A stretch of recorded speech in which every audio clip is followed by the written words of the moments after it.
This video is for all my exhausted high achievers and high performers who continually sacrifice their health and their well-being for their work. It is for those of you who feel so exhausted that you almost feel like you're sleepwalking throughout the day. But no one knows it because you're good at faking it.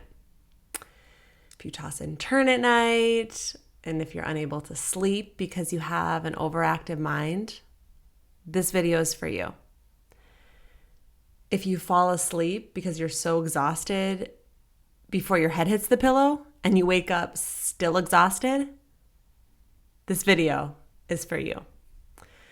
So we've all heard of adrenal fatigue, and what does that mean? What are the adrenals and how do they become fatigued? This video will share a little bit about this, as well as offer 3 ways that I found to soothe and recover from my own burnout and adrenal fatigue. I'm not a doctor, so I do want to mention that, but I did study neuroscience during my college years. I also graduated from the Rolfe Institute of Structural Integration, which means that I do hands-on body work with fascia and thus the nervous system in many ways. And I've also lived through burnout myself. I'm a yoga practitioner and an instructor, and I'm a dancer. So I do have plenty of experience relating to the human body. So what I offer here is from my lived experience. It's from working with clients. It's from studying neuroscience. And I hope that you get something out of this video. Adrenal fatigue describes a series of symptoms that occur when our adrenal glands are unable to keep up with their normal production of hormones. This is due to chronic stress. Now, adrenal fatigue isn't actually accepted officially as a medical diagnosis, and this is because existing blood tests aren't sensitive enough to detect small changes in the function of our adrenals. But symptoms themselves can indicate that the adrenals are fatigued, even though it's not an official diagnosis. These symptoms might include extreme fatigue, go figure, being lightheaded, having body aches, low blood pressure, loss of body hair, just general depletion. And essentially, your body in this state is exhausted, and it doesn't have the energy that's needed for normal functioning because it is in a high state of chronic stress. Now let's talk about what the adrenals are. The adrenal glands are these small triangular shaped glands that are located on the top of our kidneys. And the kidneys are in the lower back area. So if you reach your hands around your lower back and place them on the small of your back, that's in general where the kidneys and the adrenals are. And the adrenals secrete hormones that help us respond to stress, specifically the hormones, and you may have heard of some of these, maybe not of others: adrenaline, cortisol, noradrenaline, and aldosterone. And these hormones control many important functions of the body. And these functions include metabolism, blood pressure, blood sugar, how salt and water is balanced in the body, and then also the balance of estrogen and testosterone. So when we experience stress, the adrenals release hormones in response to that stress with the appropriate power and strength needed to meet it. Responding to stress, to stressful situations through activation, occurs in a branch of the nervous system called the sympathetic nervous system. You may have also heard this referred to as fight, flight, or freeze. When we're stressed, when we're met with a stressor, either internally through thought patterning or externally, we essentially get superhuman powers that allow us to handle whatever it is that is in front of us. And this is advantageous. I'll say this again and again and again in all of my videos. Stress itself isn't bad. It actually helps us to navigate through really tricky situations and at times life-threatening situations. The issue comes when we experience stress chronically over time and the body doesn't get a chance to restore. The stress response itself, these adrenal glands producing these hormones, among other biological processes that occur when we're stressed, take a ton of energy. It's because all of our energy is going towards meeting the stressor at hand so that we can survive it. When the adrenals are constantly producing hormones and they don't have time to replenish, they become insufficient in how they function. Think about this. Overfunctioning in anything will cause depletion over time. If we're constantly drinking from the water pitcher in our fridge, it'll need to be refilled. If we're having a bonfire, we're having our friends over, eventually the wood will burn down and we need to replenish the wood. Our cars need to be replenished with gas. So the key question to soothing adrenal fatigue that I suggest and that I have asked myself in my own life is, what does replenishment look like in our lives? We need ample rest and recovery. We need it. We need it. This is where the coach in me is going to come out and urge you to prioritize your own recovery, especially if you're experiencing symptoms of adrenal fatigue. Now, if you have a more balanced functioning nervous system, you may not need as much recovery, although it's important for every single person to have a balance between activation and output, and then rest and recovery and nourishment. If you're experiencing adrenal fatigue, you're going to need a little bit more recovery for a period of time until you find an overall state of balance. There's a lot of advice out there right now kind of about what to eat and what supplements to take to nourish the adrenals, and diet for sure helps. But what I'm going to share with you now is how I overcame my own burnout.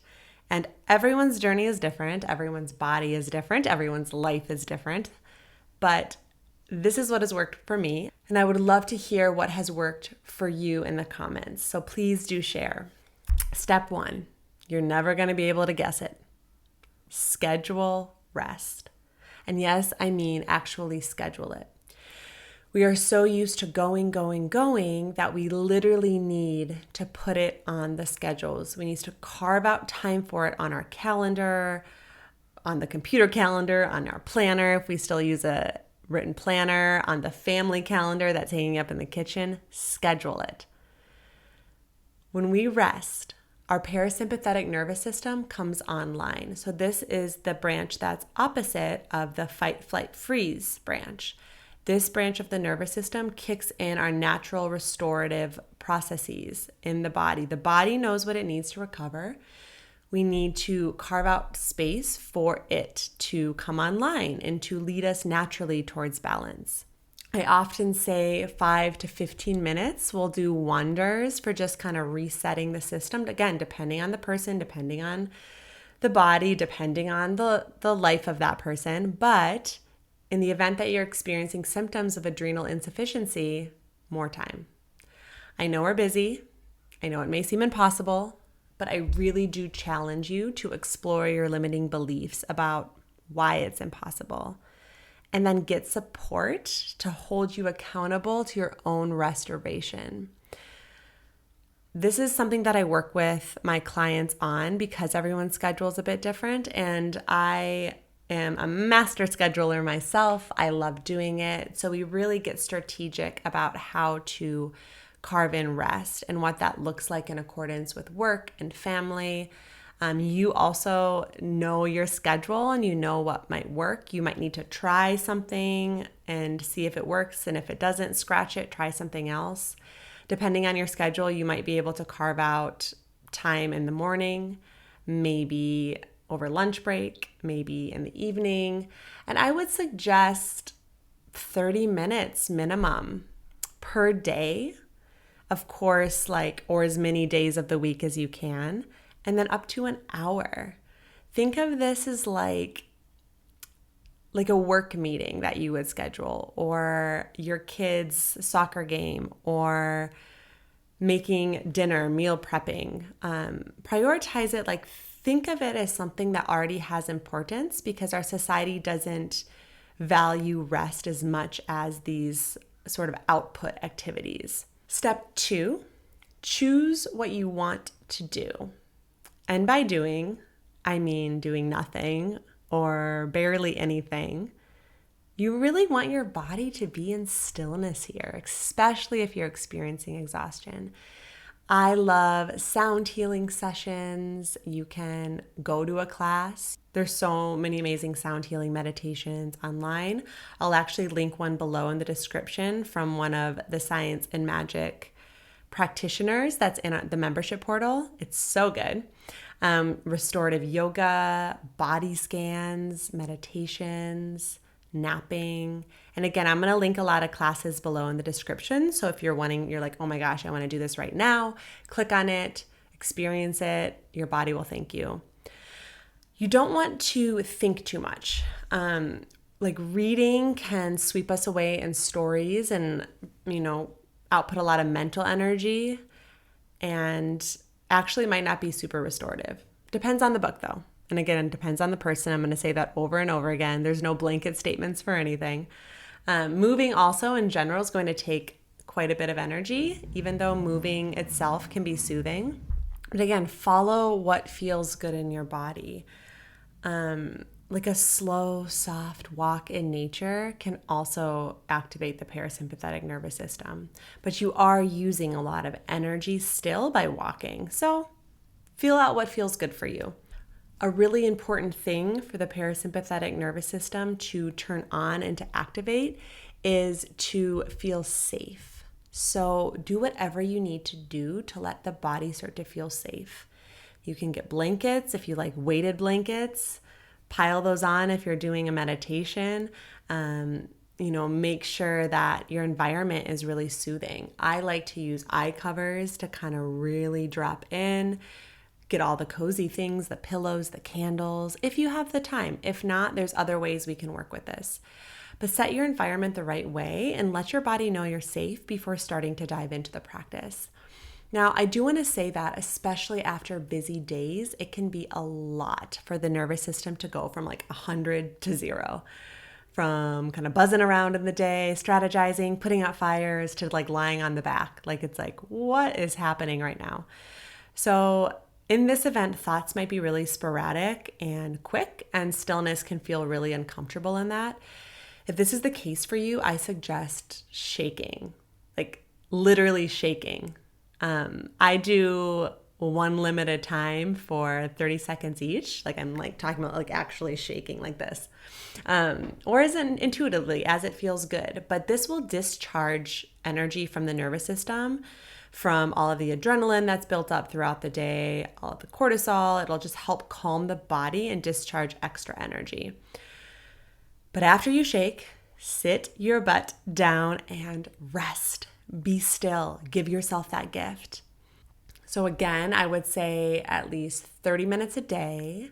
Try it for at least 2 weeks, at least. And you will notice a huge difference in your energy. Final step. Ask for support from the people around you. Your family, your roommates, maybe even your coworkers, if that feels appropriate in your work environment. It might take vulnerability. It might ask for an honest conversation, but sit them down intentionally and explain from your heart that you need to start taking care of your health and that you need their support in doing that.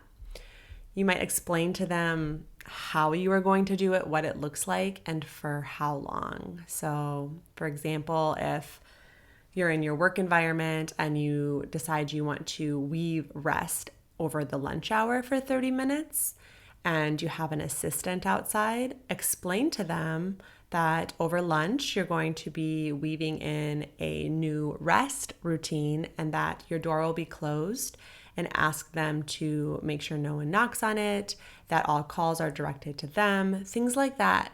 You might ask for help from your partner. If you have kids, maybe this means that your partner takes on more responsibility within the house and with the kids for the next 2 weeks to a month. However you decide, make the ask. It's so important. Your well-being is worth it. And, if your partner's also exhausted, offer to do the same thing for them next month. We need to normalize rest. We need to prioritize recovery as a society.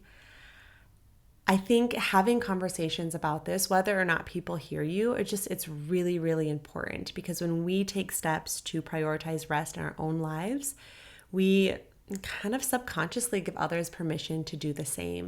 And especially when we start looking more rested and embodying rest, people are going to be like, whoa, what's up with you? What'd you do? And then you can tell them, and then they can start maybe being inspired to do that. And when we have more rested people, we have more balanced people in the world. And we need more balanced people in the world. So not only are we resting for ourselves, but we're resting for our communities, for our loved ones, so that we're not always in a state of fight, flight, freeze, so that we can rest, move out of survival, and more into a state of creativity and enjoyment. Some limiting beliefs that might arise within this journey towards restoration include, like, I don't have enough time. Rest is a luxury. I don't deserve rest. I suggest writing these down, exploring them, kind of journaling a bit and seeing where they come from and debunking them for yourself. Like, why is this true and why isn't this true? And focus on why it isn't true. You can do it. I did it. My poor adrenals were overextended and my mind was overworked. Take it seriously. Like if you were training to run a marathon, that sort of seriousness. Stay dedicated to it. Stay disciplined. It feels so good to be rested. Your body will love you for it. The people around you will love you for it. And if you want support, this is exactly what I work with my clients on during my 6-month coaching program called Work Deliciously. I help high-achieving workaholics, performing artists, entrepreneurs, and just, badass career people find a healthy balance between well-being and work, because I don't think you have to choose. In fact, I know you don't have to choose. You can have both. You can have your beloved career and you can have a state of balance in your body. I'm also enrolling for my 30-day recovery program for burnout. It starts June 4th, but the pre-launch price ends tomorrow, which is Sunday, May 23rd. So the last day to order it is tomorrow, Sunday, May 23rd. Both of those links are below. Give this video a like, leave a comment. If you took something away from it, share it with me. If you have questions, go ahead and ask them. I'm so grateful to each and every one of you for watching, for being here, and for taking steps to prioritize your own well-being, your own recovery.